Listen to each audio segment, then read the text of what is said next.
C'est notre premier anniversaire aujourd'hui. Alors évidemment pas à Jean-Noël et à moi, mais le premier anniversaire de la chaîne.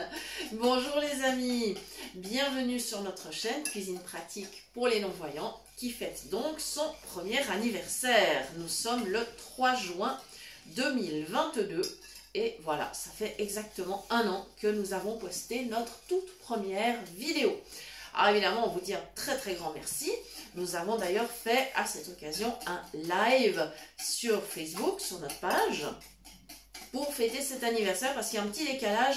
Vous verrez cette vidéo dans quelques jours sur la chaîne, pas le jour J, puisque nous la tournons aujourd'hui. Il faut le temps après de pouvoir la préparer à être envoyée sur la chaîne, donc dans quelques jours. Voilà, alors recette du jour, eh bien on va faire un petit gâteau pour notre anniversaire. Très exactement, nous préparons un pain de banane facile et rapide et évidemment un pain de banane sans gluten. Voilà. Alors, dans mon saladier, j'ai déjà fait fondre 80 g de beurre. J'ai ajouté une petite pincée de sel. Vous savez qu'on met toujours une pincée de sel dans les gâteaux.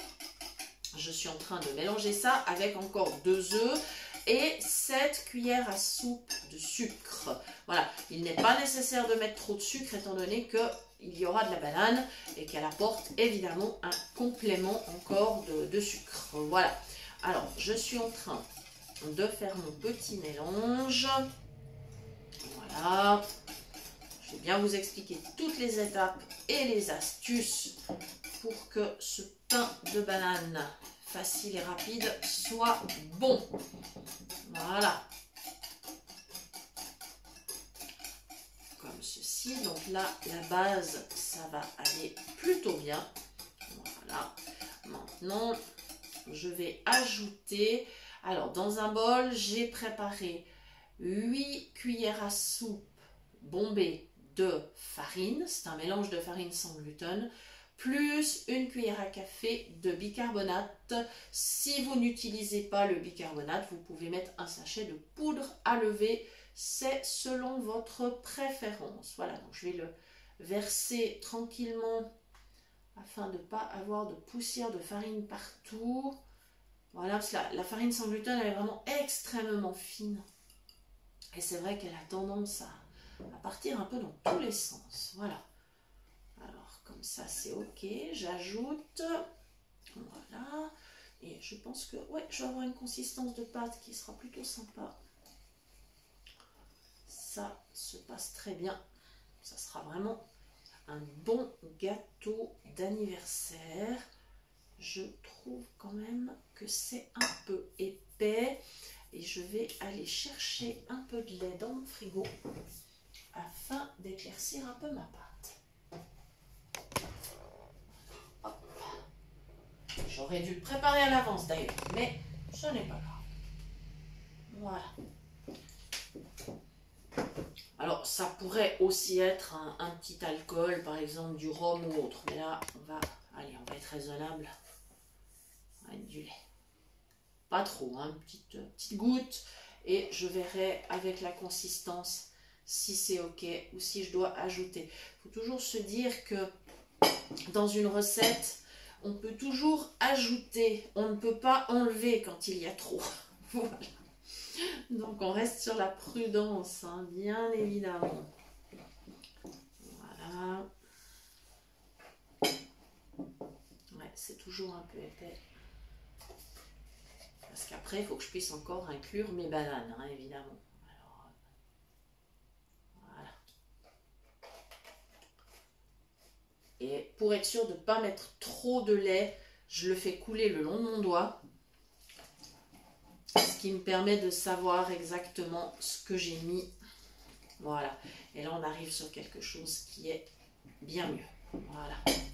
Cette fois, la consistance sera plutôt belle. Voilà. Et on va de toute façon encore mélanger à la dernière étape. Alors maintenant ce que je vais faire, c'est préparer mes bananes. Alors, il faut des bananes bien mûres. Moi, j'en ai 2. La recette, elle dit 3, mais les miennes sont plutôt grandes. Alors, je pense qu'avec 2, on sera bien. Voilà, si c'est vraiment des toutes petites, mettez-en une supplémentaire. Donc, j'épluche.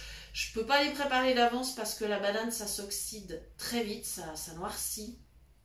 Donc, je ne la prépare pas à l'avance.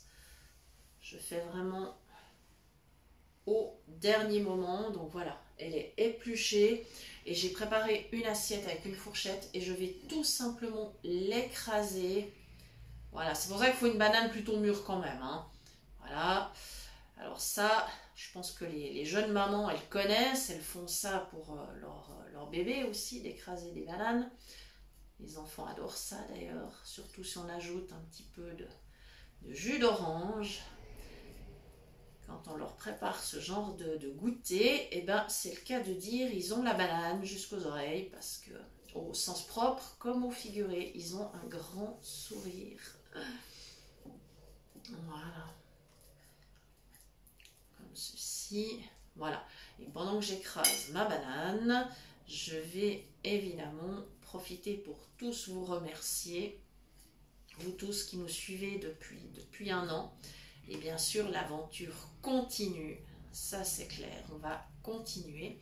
Je vous rappelle bien sûr que vous pouvez nous retrouver sur Facebook, sur la page qui porte le même nom que la chaîne, page sur laquelle vous avez en plus des petites astuces et des recettes de produits d'entretien, de cosmétiques, des infos sur la nutrition. Voilà, c'est les petits plus de la page. Ça serait des vidéos, on va dire, un petit peu courtes, qui n'auraient pas lieu d'être sur la chaîne.